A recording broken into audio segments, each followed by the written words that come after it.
Hi guys, आज म local चिकनको झोल पकाउन गइरहेछु। सो मैले के कसरी हाल्ने छु त्यो हेर्दै जानु होला। म देखाउँदै जान्छु अगाडि। मैले यहाँ प्याज काटेकी छु। त्यसपछि हामीलाई यसमा लाग्ने मसलाहरू चाहिँ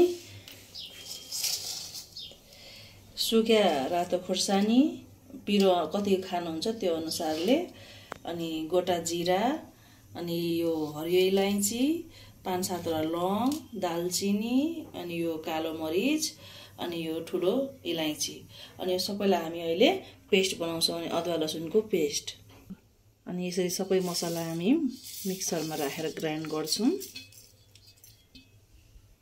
सबभन्दा पहिला हामी कराई बसाल्छौँ। कराई तातिसकेपछि हामी तोरीको तेल, कराई चाहिँ कालो किन भएको भने मैले अघि अलिकति यसमा तिल भुटेको थिएँ, त्यही भएर कराई हल्का कालो देखेछ, माइन्ड नगर्नु होला।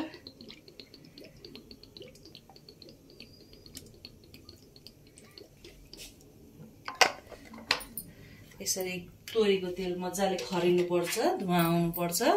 अनि बल्ल हामी यसमा सर्वप्रथम तेजपत्ता राख्छौँ। अनि यो हल्का खरेपछि अनि बल्ल यसमा हामी प्याज हालेर मजाले फ्राई गर्ने।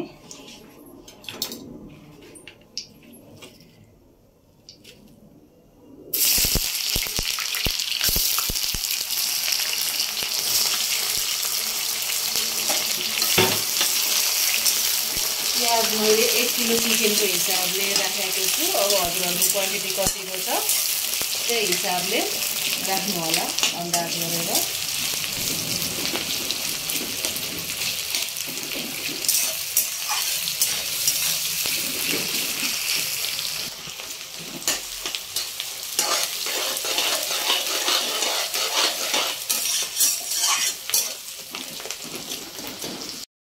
पिङ भइसकेपछि प्याज हामी यतिखेर गोटा लसुन यसमा राख्छौँ।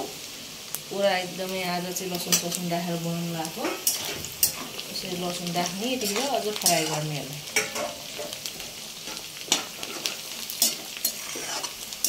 प्याज खरिन्छ रातो भएपछि बल्ल यसमा हामी मासु हाल्छौँ है त।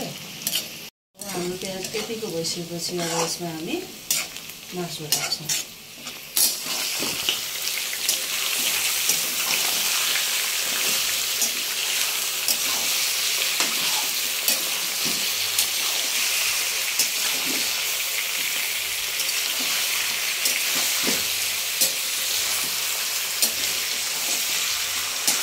अब हामी यसमा नुन बेसार राख्छौँ।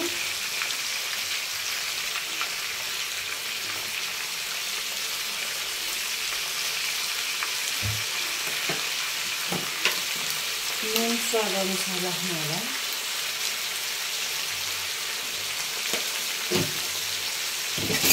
हामी छोटी एकछिन चलाउँछौँ अनि बल्ल मसलाहरू राख्छौँ।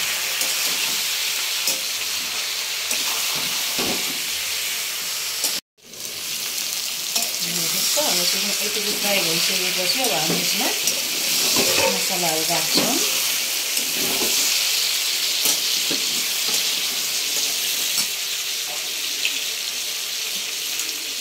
अदुवा लसुनको पेस्ट,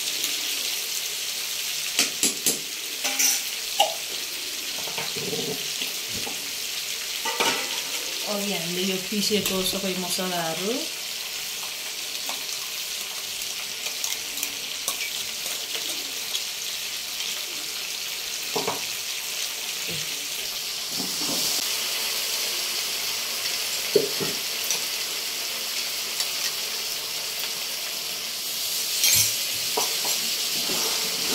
मजाले भुट्ने हो यो मसला नभुट्नुसम्म।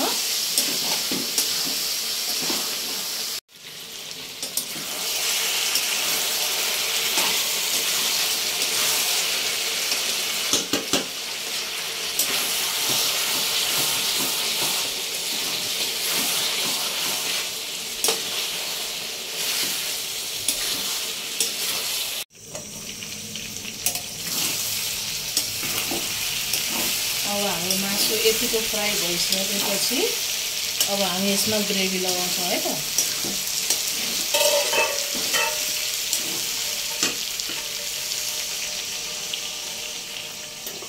हजुरहरूको आफ्नो अन्दाजले ग्रेभी राख्नु होला। यो पाक्नु पनि पर्यो हैन।